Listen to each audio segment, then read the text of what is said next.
What's up, guys? Welcome to Daily Dose of Reddit. This is your host, Zach, and today's subreddit is r/ProRevenge. This story's called Horrible Teacher Fails to Do His Job, So We Got Him Fired. Hello, fabulous Reddit peeps! I've been contemplating posting this story on here for a while now, but life just kept getting in the way. So here we are. Finally. Quick note, the majority of this took place when I was around 16. Also, this is a long story, just a fair warning. When I was in secondary school, I had a teacher, Mr. Geller for the sake of this post, who absolutely hated me. He was pretty popular with the cool kids at school. He'd stop teaching to talk to them, joke around, and generally act like one of the kids in the class rather than the teacher, which is fine, I guess, apart from the fact that he was so busy joking around with the popular kids that he'd fail to actually teach his class properly, and our work would suffer because of it. Over half his class failed their exams, and the other half, bar a handful of students who were really good at the subject, managed to just barely pass after going to a bunch of tutoring classes in the weeks running up to the exam. I genuinely don't know how he managed to keep his job for so long. I had, and still somewhat have, some pretty severe anxiety issues, to the point where I'd sometimes not go to school due to the panic attacks. I was never bullied by any of the students, but just the thought of being surrounded by a bunch of loud, hyperactive students was enough to make me physically ill. As a result of this, I would often be allowed to work in one of the pupil support bases, essentially a small room that I could work in by myself and would receive support from one of the learning support teachers if needed. This also allowed me to leave a class, with permission from the teacher of course, if I was having a particularly bad day, and go to the base to calm down and complete my work. Mr. Geller was not a fan of this. Whenever I would ask him if I could go to the learning support base, he'd always tell me no, and then mock me in front of everyone about how this was the reason I was failing his class. I was just barely scraping passing his class. However, most of his class were in the same boat as me, and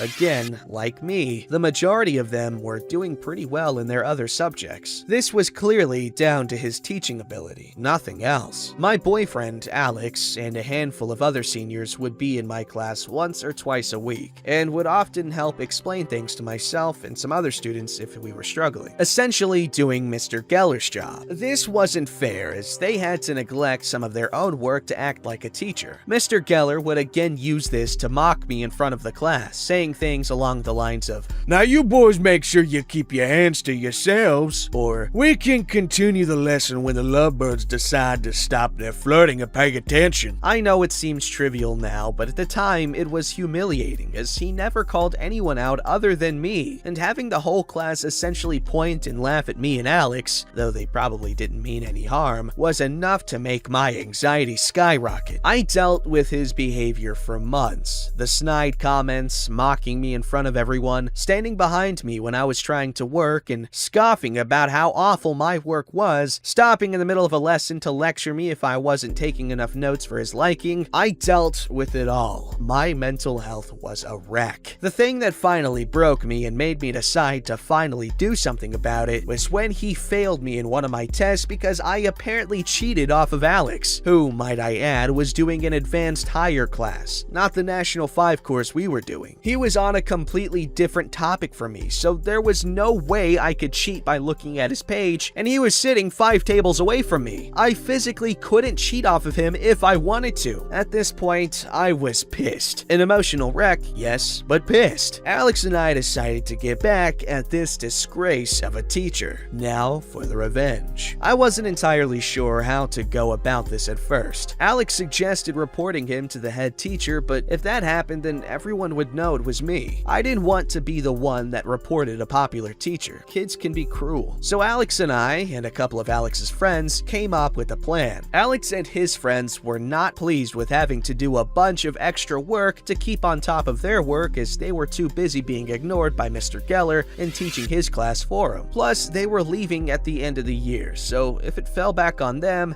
then there really wasn't a whole lot anyone could do about it. Alex and his friends started recording all of their lessons on their phones. Mr. Geller joking around with his favorite students instead of teaching, telling Alex and his friends to help each other when they needed something explained to them, and having them essentially taking the place of teacher in his class. They also managed to record a couple of instances where Mr. Geller accused me of attention seeking when I asked to go to the student support base, after finishing all the work he'd said in the class. This went on for weeks. We all met up and sorted through the recordings, made sure that we'd collected enough evidence. It was a long, grueling few weeks, but we managed. We'd been dealing with it for months. We could last a few more weeks. One of Alex's friends suggested that I try to do my work elsewhere as much as possible, so that I couldn't be blamed for the recordings. So I did. There was a few raised eyebrows, but I was still getting my work for the class done. I had to do extra work at home to keep on top of it, but I had to do that anyways. Whilst I had some time to myself, both in the base at home, I essentially stalked Mr. Geller's social media. It wasn't too hard to find. I couldn't find a whole lot on his social media. The only thing worth noting was his friends list. He had all his favorite students on his social media. I couldn't find a whole lot of stuff that he'd been tagged in or anything, though I did scan through the students' profiles and found that he'd commented on a lot of their posts. Most of it was harmless banter, but there was a few comment threads that I found he was talking crap about some other students. He made fun of a boy whose mother was a recovering alcoholic, a girl with dyslexia, and a girl who had reported a couple of the popular kids for bullying her. This is just to name a few. I was in the list of students he'd like to make fun of when he thought no one would notice. It did a number on my anxiety seeing my classmates and teachers saying these things, but I pushed through and read them all. I decided to screenshot whatever I could find and sent it to Alex. I also took the screenshots of all the disgusting things he was saying about the other students and emailed them to their parents, or whatever parents I could get the email addresses of. Needless to say, they were not happy. After we gathered enough evidence, we sent an email to the head teacher with everything attached. We never got all the details on what happened to Mr. Geller, but we do know that the head teacher got some higher-ups involved. We're still not 100% sure if he decided to resign or if he was fired. All we know is that after the summer holidays, we had a new teacher. And surprise, surprise, she actually knew how to teach a class. I heard through a friend that Mr. Geller managed to get a job at another school a couple hours away, but that job didn't last very long. He either quit or was fired. He hasn't worked as a teacher since. According to his Facebook profile, he no longer has a wife. Rumor is that his marriage fell apart after he lost his job, though I'm not sure how true that is. Hopefully, he's a better person now. I highly doubt it though. So that's my story of revenge. I'm not sure if it counts as pro-revenge, but my friend suggested I post it here, so I'm doing just what she says. Hope you guys are having a good day and staying safe. Bye.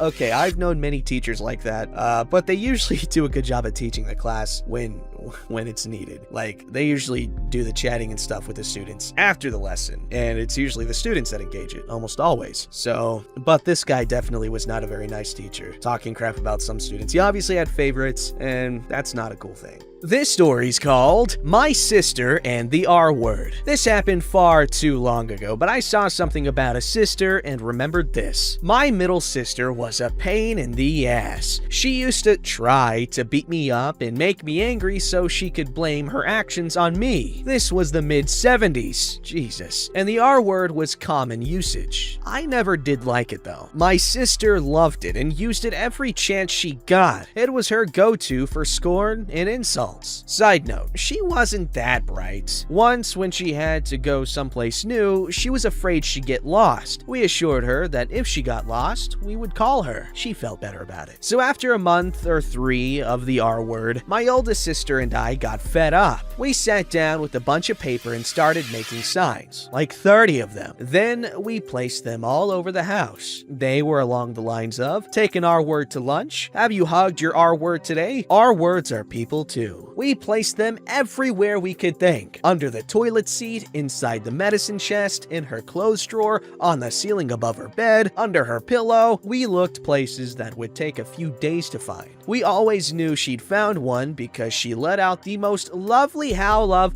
"Mom!" Mom!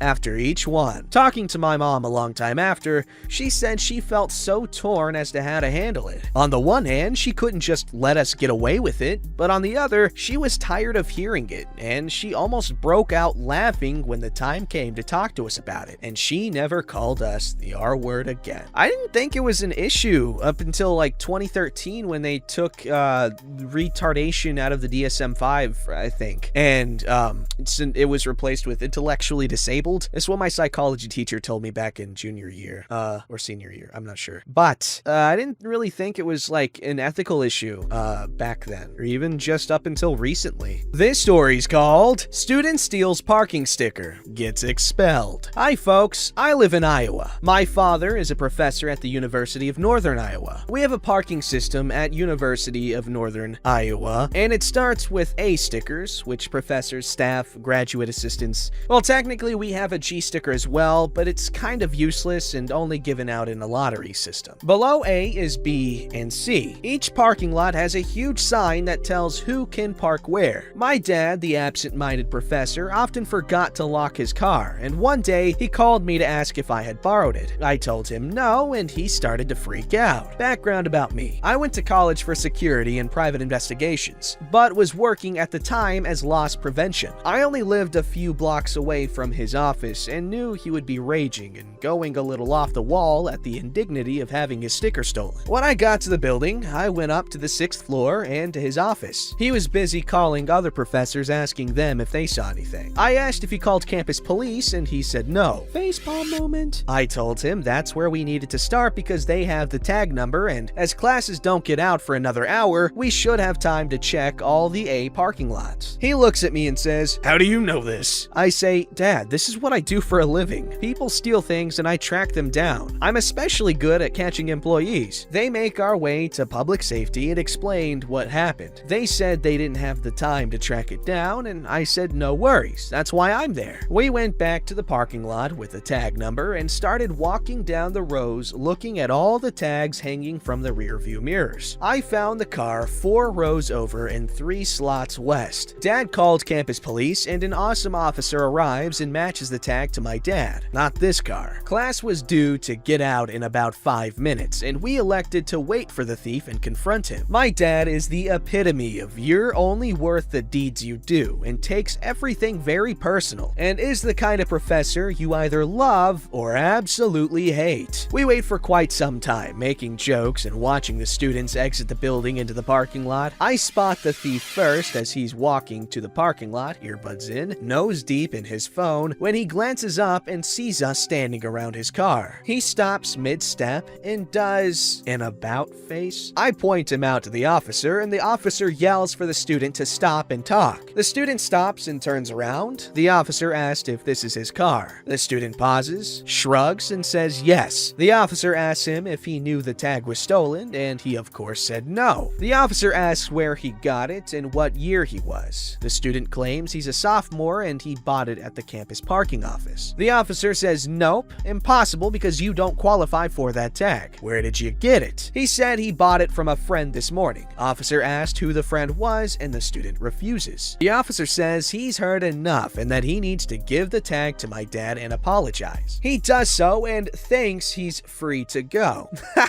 Nope. The officer then proceeds to write tickets. 1. Illegally parking. 2. Improper use of a parking tag. 3. Possession of a stolen parking tag. The kid's face is going from white to green at this point. He asks if he can leave and the officer says no. The officer has the car towed away at the student's expense. I ask the officer how much all that adds up to, and he says, after the towing, violations, and impounding, probably over $2,000. My dad only asks one question. What was that kid's name? The officer tells him. We all shake hands and go our separate ways. Dad and I go grab lunch, and I can tell he's not letting this go. I ask him what he's gonna do. He tells me he's going to send an email with the information to the other professors on campus, the dean of students, and overall just blast this kid off campus. I say, remind me never to steal from you. He reminds me that I had growing up several times, and it never worked out out for me either. We laughed. A few weeks go by and I ask Dad for an update. He tells me that the student was expelled 3 days after the incident and that I did a great job spotting and tracking down the student and tag. I said, Dad, I might not be a rocket scientist or teacher, but tracking people is what I do. That's it. Good times. Dad, if you read this, as I know you're a Reddit addict, we should grab lunch when campus opens up again. Aww, that's a cool story. Although I don't know if the kid should have gotten expelled, but he did steal something from someone's car. Then again, it was a parking sticker. So I don't know, there's different ways you can look at this. Don't forget to like, subscribe, and hit that bell to never miss an episode.